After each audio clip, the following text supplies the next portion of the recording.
퇴근 후 지친 몸을 이끌고 돌아온 어느 저녁, 컴컴한 방 안에 불을 켭니다. 희미한 전등빛 아래 책상 위를 바라보니 몇 권의 책들이 놓여 있고 그 위엔 먼지가 내려앉아 있습니다.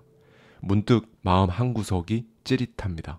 한때 열정적으로 읽겠다 다짐했던 자기계발 서적들이지만 바쁘다는 이유로, 피곤하다는 이유로 손도 대지 못하고 방치해두었기 때문이죠. 그 앞에 선 여러분의 모습, 아마 많은 이들의 자화상일 겁니다. 하루하루 먹고 살기 바빠 미래를 위한 투자, 자기 자신을 돌보는 일을 뒷전으로 밀어둔 우리들의 모습이죠. 여러분은 혹시 자기 개발이라는 말을 들을 때 어떤 느낌이 드시나요? 바쁘고 팍팍한 일상 속에서 자기 개발은 왠지 팔자 좋은 사람들이나 하는 한가한 취미처럼 느껴질지도 모릅니다. 오늘 하루도 벅찬데 책을 읽고 명상을 하고 새로운 걸 배운다는 것 자체가 사치처럼 여겨질 수도 있죠. 눈앞의 생계를 챙기기도 급급한데 자기 자신을 돌보고 키우는 이런 일 과연 꼭 필요할까? 스스로에게 반문해 본 적도 있으실 거예요. 그렇게 고요한 새벽이나 늦은 밤에 찾아온 불안과 의문은 아마 누구나 한 번쯤 가슴속에 떠올려 봤을 겁니다. 이대로 살아가도 괜찮을까? 내 삶은 어디를 향해 가고 있는 걸까? 하는 물음들 말입니다. 누구에게나 하루하루를 버텨내다 문득 마주하는 찰나의 순간이 있습니다. 바쁜 생활의 소음이 잠잠해지고 혼자만의 생각이 찾아오는 시간. 그때 우리 내면 깊은 곳에서 조용히 속삭이는 목소리가 있습니다. 더 나은 삶을 살고 싶지 않냐고, 지금 이대로 괜찮은 거냐고. 그 목소리는 어쩌면 우리가 외면해왔던 진실을 가리키고 있을지도 모릅니다. 그 진실은 이렇습니다. 자기 개발은 선택이 아니라 필수라는 사실이죠. 특히 경제적 자유, 부를 꿈꾸는 사람들에게 자기 개발은 취미나 유행이 아니라 반드시 거쳐야만 하는 과정입니다. 왜 그럴까요? 돈을 버는 기술, 투자 정보보다 스스로를 성장시키는 능력이야말로 부의 토대, 근간을 이루기 때문이죠. 눈에 보이는 재산을 늘리기 전에 보이지 않는 내면의 그릇을 먼저 키우지 않으면 결국 모래성처럼 무너지고 마는 게 사실입니다. 여기 한 사람이 있어요. 젊은 시절 큰 빚을 지고도 평범한 직장인으로 살아가던 그는 가족을 책임져야 한다는 부담 속에서 하루하루 불안에 시달렸습니다. 어떻게 하면 이 고단한 생존의 굴레에서 벗어나 진짜 풍요를 이룰 수 있을까 고민하던 끝에 그는 결심합니다. 내가 먼저 변하지 않으면 결국 아무것도 변하지 않는다 라는 깨달음이 찾아온 거죠. 그리고 작은 습관부터 마음가짐까지 하나씩 바꿔나가기 시작했어요. 그 사람은 훗날 경제적 자유를 이루고 난 뒤 자신이 배운 지혜를 아들에게 전해주기 위해 한 권의 책을 썼습니다. 그 책이 바로 존 소포릭의 부자의 언어입니다. 평범한 아빠였던 존 소포릭이 부를 이루기까지 실천했던 원칙들과 통찰들이 담긴 이야기죠. 이 책에서 존 소포릭은 우리에게 속삭입니다. 부자가 된다는 것은 단순히 통장에 돈이 불어나는 일이 아니라고요. 진짜 부자는 먼저 자기 자신부터 부유하게 만들어야 한다고 말입니다. 그리고 바로 이게 자기 개발의 여정입니다. 지금부터 저는 부자의 언어 속 이야기와 지혜를 빌려서요. 왜 자기 개발이 팔자 좋은 사람들만의 사치가 아니라 부를 위한 필수 과정인지 차근차근 이야기해 드리려 합니다. 조금 길지만 잔잔한 강물처럼 흘러가는 이야기 속에서 여러분 자신의 삶을 비춰볼 수 있는 그 북극성을 발견하시길 바랍니다. 존 소포릭은 자신의 책 부자의 언어에서 강조합니다. 진짜 부란 통장의 숫자가 아니라 내면의 성장과 풍요에 있다는 메시지죠. 돈 자체보다 중요한 건 그 돈을 다룰 사람의 그릇입니다. 우리가 흔히 부러워하는 부자들을 떠올려 볼까요? 우리는 그들이 가진 비싼 집과 화려한 생활만 보지만 정작 그 부를 지탱해주는 것은 눈에 보이지 않는 철학과 태도라는 것을 간과하기 쉽습니다. 눈부신 열매 뒤에는 오랜 시간 뿌리를 깊게 내린 나무가 있는 법이니까요. 한편 복권에 당첨된 사람들이 몇 년 못 가 다시 예전처럼 가난해졌다는 이야기도 자주 듣습니다. 준비되지 않은 내면 위에 갑자기 떨어진 돈은요, 모래 위에 쌓은 성과 같아 쉽게 무너져 내리죠. 왜 그럴까요? 부를 유지하고 불릴 수 있는 마음의 힘, 마음의 습관이 갖춰지지 않았기 때문이에요. 돈은 불어나도 그 돈을 굴리는 지혜와 절제, 안목이 따라주지 못하면 금세 흩어지고 마니까요. 이와 관련해 떠오르는 작은 우화가 하나 있습니다. 옛날 한 청년이 부자가 되고 싶어 현자를 찾아가 조언을 구했어요. 현자는 청년에게 구멍이 뚫린 단지를 내밀며 이 단지에 물을 채워오라고 시켰죠. 청년은 강가에서 아무리 물을 떠와도 단지는 금세 텅 비어버렸습니다. 지친 청년이 돌아와 이유를 묻자 현자가 웃으며 말했습니다. 너의 그릇에 구멍이 나 있는데 어떻게 물이 담기겠느냐. 먼저 그 그릇부터 고쳐야 하지 않겠느냐. 청년은 그제야 깨달았습니다. 자신이 불을 담을 자신의 그릇을 제대로 갖추지 못한 채 돈만 쫓았던 것을 말이죠. 이렇듯 자기 자신이라는 그릇이 준비되지 않은 상태에서는 재물이 들어와도 머물지를 못합니다. 여러분 내면의 용량이 100의 불을 감당할 수준이 못 되면요. 설령 100의 돈이 주어져도 금방 흘러나가고 말죠.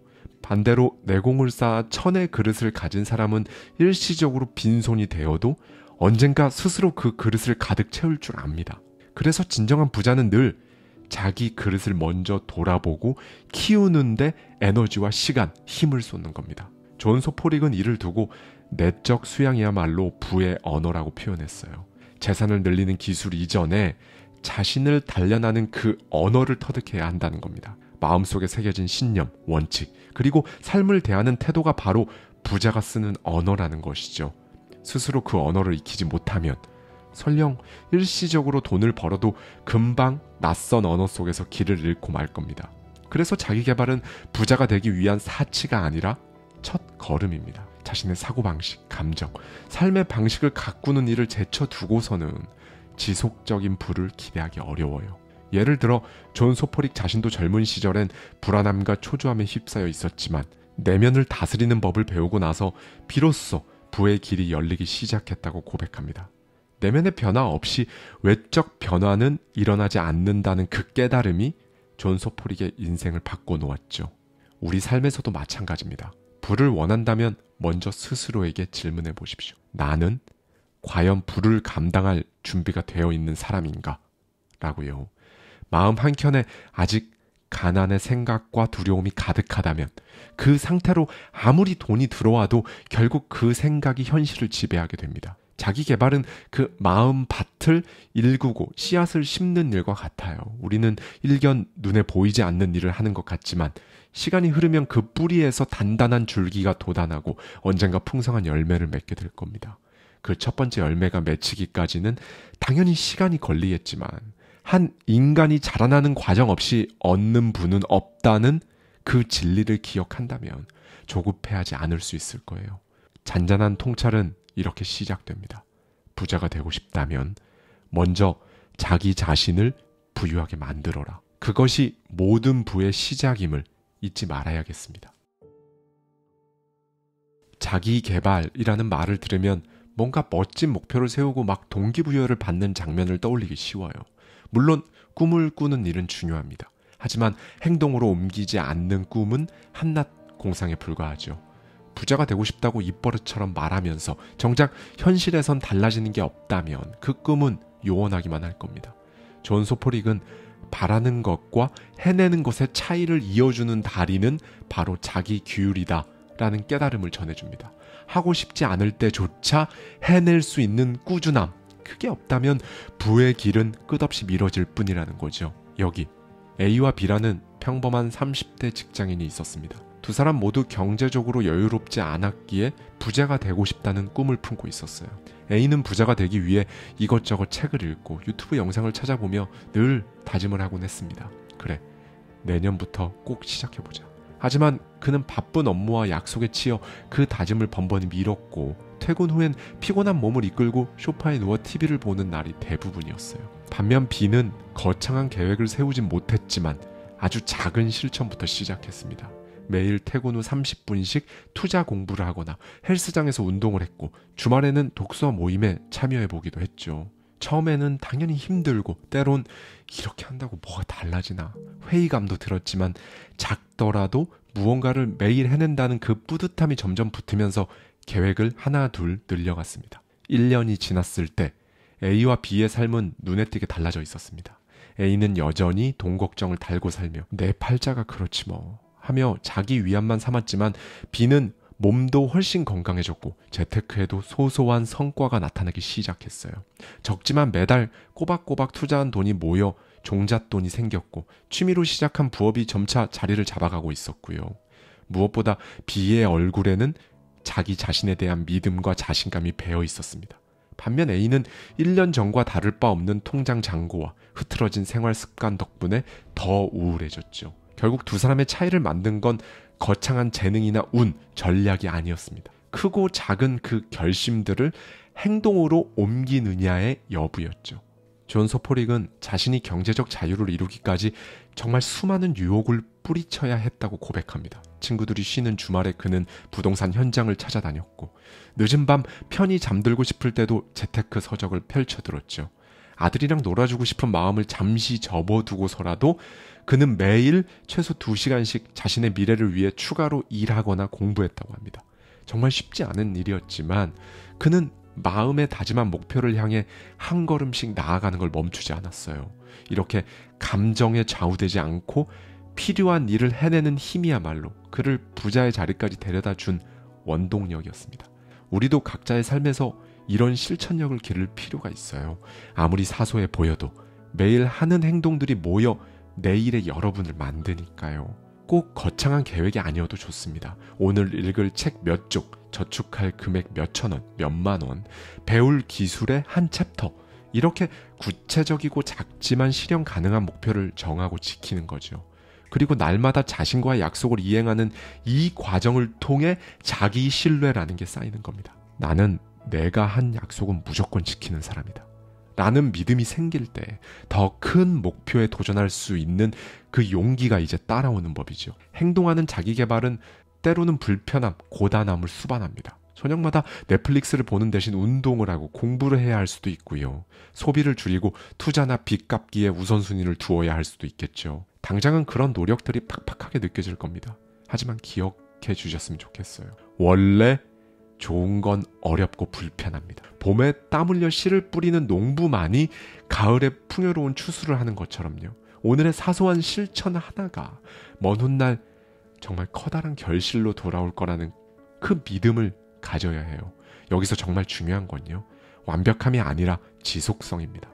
완벽하지 않아도 때로는 부족하고 막 비틀거리더라도 멈추지 않고 나아가는 것, 그것이 곧 부자의 길로 들어서는 비결이죠. 우리는 때때로 열심히 행동하면서도 머릿속으로는 스스로를 의심하거나 불안에 잠식되곤 합니다. 존 소포릭은 자신의 생각과 감정, 행동을 통제할 수 있는 능력이야말로 최상의 덕목이라고 말합니다. 쉽게 말해 자기 자신을 다스리는 힘이죠. 그는 우리가 흔히 범하는 실수가 바로 마음 관리의 실패에서 온다고 봤어요. 불안한 마음을 방치한 채 충동적으로 소비하거나 두려움에 질려 투자한 자산을 헐값에 팔아버리는 일들을 떠올려 보십시오. 또 우울감이나 분노에 사로잡혀 자기 개발의 끈을 놓아버리는 경우도 많고요. 이 모든 상황에서 핵심은 단 하나입니다. 내면의 상태가 결국 여러분의 현실을 만든다는 점이죠. 따라서 부자가 되기를 원한다면 우선 내 안의 생각과 감정을 내 편으로 만들어야 합니다. 방법은 다양하죠.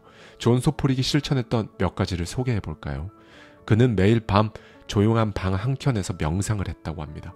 벽에는 자신의 경제적 목표를 적어 걸어두고 눈을 감은 채 깊은 호흡을 하며 현재의 걱정들을 내려놓았어요. 그리고 마음이 잔잔해지면 눈을 떠서 벽에 적힌 그 목표를 차분히 바라봤습니다. 나는 5년 안에 월 수입 얼마를 이룰 것이다. 이런 식의 문구였겠죠. 잠시 후 다시 눈을 감고는 마치 그 목표를 이룬 듯이 생생히 상상하며 느껴보는 훈련을 했다고 합니다. 원하는 것을 이미 손에 넣은 자신의 모습을 머릿속에 그리면서 그 기쁨과 평안을 마음껏 음미해 본 거죠. 존 소포릭은 이 정신수양의 시간 덕분에 현실의 어려움 속에서도 긍정의 씨앗을 마음에 지킬 수 있었다고 말합니다. 매일 그렇게 자신의 꿈을 마음속에서라도 체험함으로써 그 꿈이 막연한 신기루가 아니라 언젠가 다가올 예정된 현실처럼 느끼게 만들었다는 게 포인트예요. 물론 살다 보면 아무리 노력해도 부정적인 감정이 밀려들 때가 있습니다. 분명히 자기 개발을 열심히 했는데 예상치 못한 실패를 겪고 주변에서 비관적인 말이 들려오면 마음이 흔들리고요. 그런데 그럴수록 의식적으로 내 마음의 방향타를 정말 이악 물고 잡아야 합니다. 잠시 스스로를 다독이려 마음속 말을 바꿔보세요. 다음에는 훨씬 나아진다. 지금 포기하면 영원히 제자리다. 그런데 계속하면 길은 보인다. 이렇게 말이죠.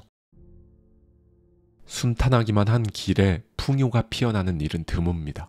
존 소포릭은 부의 길이 평탄한 꽃길이 아니라 용기와 끈기가 필요한 가시밭길이라고 말합니다. 그에 따르면 부자가 되는 과정에서 크고 작은 실패와 좌절은 피할 수 없는 손님이에요.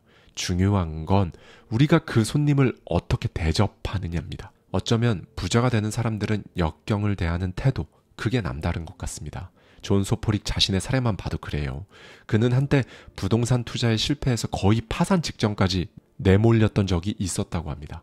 그 시기 동안 밤잠을 설칠 만큼 불안했고 스스로에 대한 실망과 미래에 대한 공포가 그를 짓눌렀어요. 그러나 결정적인 순간 그는 마음을 이렇게 다잡았습니다. 이대로 포기할 것인가? 아니면 이 시련을 딛고 내가 더 현명해질 것인가?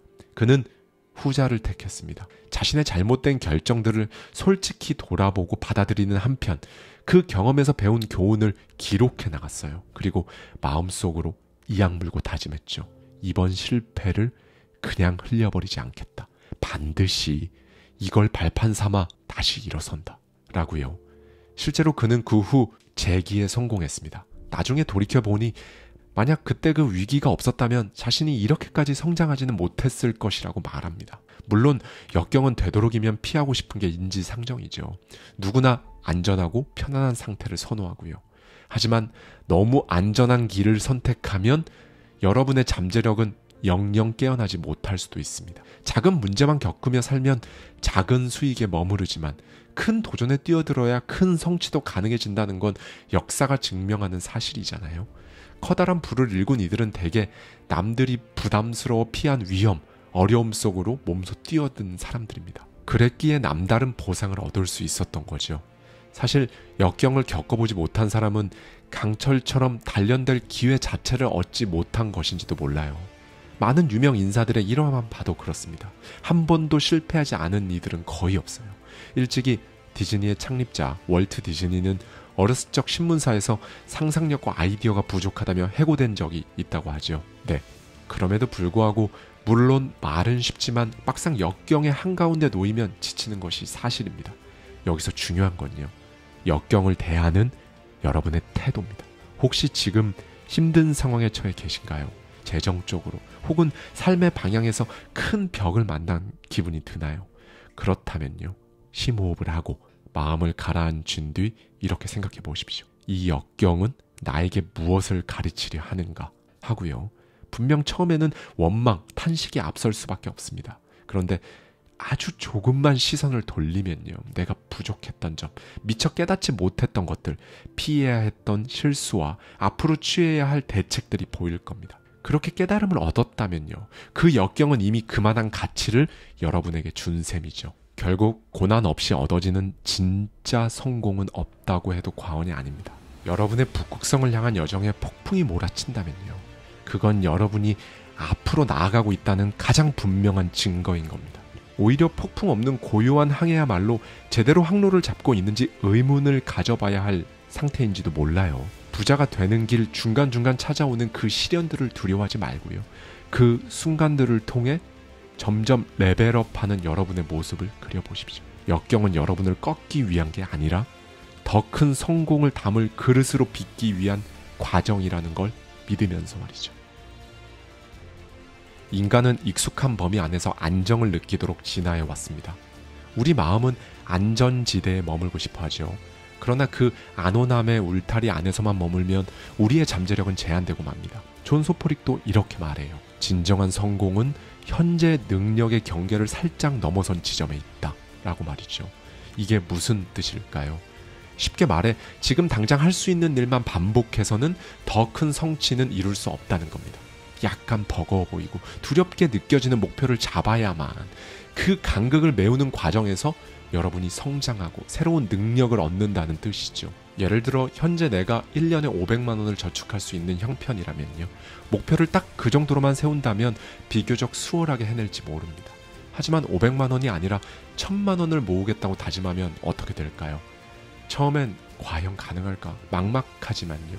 그 목표를 달성하기 위해 우리는 기존의 생활 방식을 넘어서는 변화와 노력을 시도하게 될 겁니다. 새로운 부업을 찾아본다던가, 지출 구조를 대폭 재편한다던가, 투자 공부를 본격적으로 시작한다던가 하는 식으로 말이죠. 그 과정에서 여러분은 작년의 나보다 훨씬 유능하고 지혜로운 나로 변모해 있을 겁니다. 설령 1,000만 원에 못 미쳤더라도 800만 원, 900만 원까지 도전한 자기 자신이 전보다 커진 그릇이 되어 있다는 사실은 분명할 거예요. 반대로 처음부터 500만 원 모으는 게 맥시멈이지 라고 현재 수준에 안주했다면 그저 500만 원에 그치거나 어쩌면 그보다 못한 결과로 끝났을지도 모릅니다. 목표를 높게 잡고 경계를 넓히는 일은요, 스스로에게 건설적인 압박을 주는 방법입니다. 약간 힘에 부치는 일에 도전하면요, 좌절의 위험도 당연히 있지만요, 동시에 그 도전을 통해 새로운 돌파구가 열릴 가능성도 생기는 거거든요. 존 소포릭은 이를 정원사에 비유해서 말해줍니다. 정원을 가꾸는 사람이 더 많은 열매를 얻고 싶다면 처음엔 작았던 자신의 정원 경계를 조금씩 밖으로 넓혀가야 하겠죠. 울타리를 옮기고 잡초와 돌을 치우며 새 땅을 일궈야만 합니다. 그 과정에서 분명 허리가 아프고 땀이 흐르고, 그러나 그렇게 일궈낸 새로운 땅에 씨앗을 뿌리면요, 이전보다 훨씬 더 많은 풍성한 수확을 얻게 되는 거고요. 우리 삶도 마찬가지입니다. 처음엔 익숙하지 않고 힘들겠지만 한번 넓힌 경계는 다시 줄어들지 않고 여러분의 새로운 터전이 됩니다. 네, 도전은 일시적인 불편함을 남기지만 그 대신 영구적인 성장의 영역을 여러분에게 선물하는 거죠. 작은 연못에 머무르는 물고기는 대양의 넓이를 알 수 없듯 안락한 구역에만 머무르면 세상이 주는 기회, 부의 규모, 이런 걸 제대로 알 수가 없습니다. 그러니 때로는 여러분 스스로를 넓은 바다로 내보내 보십시오. 그리고 또 하나 있는데요, 경계를 넓히는 그 과정에서는요, 예측하지 못한 변수들은 무조건 등장합니다. 처음 그 일을 시작하기 전에 다 알 수는 없었던 어려움, 새로운 기회들이 나타나는 거죠. 그런데 그런 불확실성에 대비해 지나치게 움츠러들 필요는 없습니다. 모든 걸 다 알고 시작할 수 있는 일은 세상에 거의 없으니까요. 이건 꼭 기억해 주셨으면 좋겠어요. 성장의 범위는 도전의 크기에 비례합니다. 오늘의 내가 조금 두렵고 불편하고 무섭더라도 내일의 나는 그 한 발짝을 내디딘 덕분에 어제의 나보다 한층 성장해 있는 거거든요. 그 누적된 성장들이 모여 마침내 여러분이 꿈꾸던 부의 지평으로 여러분 스스로를 데려다 주는 거죠. 밤하늘을 올려다보면요, 정말 수많은 별들이 있습니다.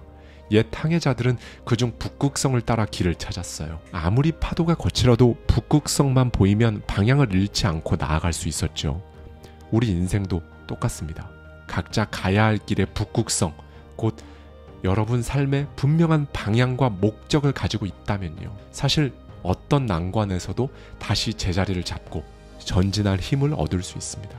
자기개발 그리고 부를 추구하는 것, 전부 다 궁극적으로는 이 삶의 방향성과 맞닿아 있는 거예요. 왜 부자가 되고 싶은지, 무엇을 위해 성장하고 싶은지에 대한 답을 갖고 있는 사람은요, 길을 오래 걸어갈 수가 있습니다. 그런데 그렇지 않은 사람은 중간에 지쳐 떨어지거나 길을 잃을 수밖에 없고요. 존 소포릭은 자신의 자녀에게 해주고 싶었던 조언 중 하나로 자신의 가치와 재능에 맞는 인생 경로를 찾으라는 얘기를 남겼습니다. 돈만 보고 달리다 보면 길을 잘못 들기가 쉬우니까 자기 내면을 깊이 탐색해서 무엇이 나를 진정 움직이게 하는지 알아내야 한다는 뜻이었죠. 그는 말합니다. 자신의 핵심적인 가치관과 타고난 강점을 따르는 직업과 삶을 선택하라. 그 길이 가장 만족스럽고 지속 가능한 부의 길이다 라고 말이죠. 그렇다면 도대체 어떻게 자신의 북극성을 찾을 수 있을까요? 우선 스스로에게 솔직해지는 시간이 필요합니다. 잠시 일상에서 벗어나 노트와 펜을 들고 여러분 스스로에게 물어보세요. 내가 정말 원하는 삶은 어떤 모습인가? 뭘 할 때 가장 나답고 행복한가? 하고 말이죠. 어린 시절부터 자연스럽게 끌렸던 것들, 시간 가는 줄 모르고 몰두하게 되는 일들이 힌트가 될 수 있을 겁니다. 혹은 반대로 살아오면서 견디기 힘들었던 순간들이나 좌절했던 경험들을 돌이켜보는 것도 방법이에요. 거기에는 여러분이 진정으로 중요하게 여기는 가치가 반영되어 있기 마련이거든요. 이런 강렬한 감정의 흔적 속에 북극성이 숨어있는 경우가 많습니다. 또 나의 강점은 무엇인지 자문해 볼 필요도 있고요. 남들보다 내가 쉽게 하는 일 혹은 배우는데 크게 어려움이 없었던 분야가 있다면요. 그건 아마 타고난 재능이 깃든 영역일 가능성이 큽니다. 주변에서 너는 어떻게 그걸 그렇게 잘해? 하고 놀라는 것들이 있다면 아무리 사소해 보이고 허접해 보여도 귀를 기울여 보십시오. 네, 물론 북극성을 찾는 일이 하루아침에 끝나지는 않을 거예요. 그럼에도 불구하고 살면서 한 번은 여러분이 가슴 뜨겁게 원하는 성공이 무엇인지 곰곰이 음미해 보십시오. 그렇게 찾은 북극성은요, 비록 희미하게 보일지라도 분명 여러분을 향해 빛을 내고 있을 겁니다. 네, 여러분, 분명한 이유를 가진 사람은요, 그렇지 않은 사람보다 100배 더 강합니다. 이유가 분명하면요, 웬만한 난간은 극복의 대상이지 포기의 이유가 되지 못하거든요. 사실 삶의 북극성 없이 오로지 돈만을 쫓다가 부를 얻은 사람들 중에서는요, 막상 부자가 되고 나서 허탈감, 공허함에 시달리는 경우도 적지 않습니다. 왜냐하면 목표 지점에 다다랐을 때 정작 무엇을 위해 여기까지 왔는지 알 수 없게 되니까요. 돈은 그걸 사용하는 사람의 가치관에 따라 선물이 될 수도 있고 속박이 될 수도 있습니다. 그래서 진정한 의미의 부자들은 한결같이 말합니다. 돈 자체가 아니라 돈을 통해 이루고 싶은 가치를 찾아라. 부자가 된 후에도 삶의 추진력을 잃지 않으려면요, 분명한 이유와 목적이 있어야 합니다. 우리 각자가 자신의 북극성을 발견해야 하는 이유가 바로 여기에 있어요. 존 소포릭이 아들에게 물려주려 한 것도 이런 삶의 북극성이었을 겁니다. 돈 그 자체가 아니라 돈을 통해, 그리고 인생을 통해 이루고 싶은 어떤 가치, 어떤 신념 말이죠. 혹시 아직 여러분만의 북극성을 찾지 못했다 해도요, 절대로 조급해하지 마세요. 구름에 가려 안 보일 뿐이지 별은 늘 그 자리에 있다는 걸 잊지 않으셨으면 좋겠습니다. 네, 여러분, 긴 이야기를 함께 걸어왔습니다. 처음에 제가 던졌던 질문을 기억하시나요? 자기계발은 정말 팔자 좋은 사람들만 하는 사치인가? 하는 물음이었죠. 이제 우리는 그 답을 찾았습니다. 자기계발은 사치도 아니고 부자가 되기를 꿈꾼다면 반드시 통과해야 하는 과정이라고요. 이제 선택은 여러분 몫입니다. 이 긴 이야기를 들었다고 해서 당장 눈앞에 놀라운 변화가 펼쳐지는 건 아닐 거예요. 그러나 마음속에 작은 씨앗 하나는 심어졌으리라 생각합니다. 자기계발의 길은 때로는 외롭게 느껴지고 느리게 느껴질 수도 있습니다. 남들은 앞서가는 것 같은데 나 혼자 그냥 헛짓거리하고 있는 것 같고 제자리인 듯한 불안이 찾아올 때도 많을 거고요. 하지만 그런 순간에 오늘 이 이야기를 떠올려 보십시오. 마지막으로 이 여정의 끝에 서게 될 미래의 여러분 모습을 잠시 상상해 보십시오. 사랑하는 딸아, 네가 이 영상을 보게 될 쯤엔 나는 한 발짝 떨어져 너의 인생의 항로를 지켜보고 있겠지. 아마 너도 사회에 나가 스스로 삶을 꾸려나가느라 분주한 나날을 보내고 있을 게다. 이 편지를 통해 아빠가 너에게 꼭 해주고 싶은 말은 하나란다. 너 자신을 믿어라. 세상은 때로 힘겨운 시련과 유혹으로 너를 시험하겠지만 나는 네가 그 모든 것을 이겨낼 잠재력이 있다고 믿는다. 그것을 꽃피우는 열쇠가 바로 자기 자신을 갈고 닦는 데 있다는 것을 잊지 않았으면 한다. 내가 겪어보니 그렇더구나. 내가 가난과 좌절을 딛고 일어서서 부를 이룰 수 있었던 건 스스로를 단련하는 일을 게을리하지 않았기 때문이었다. 너에게 물려주고 싶은 가장 큰 유산은 재산이 아니라 스스로 성장하고 배우는 그 방법이란다. 그러니 부디 매일의 삶 속에서 스스로에게 투자하는 것을 두려워하지 말아라. 책 한 페이지를 읽고 땀 한 방울을 흘리고 좋은 사람들의 지혜를 귀담아 들어라.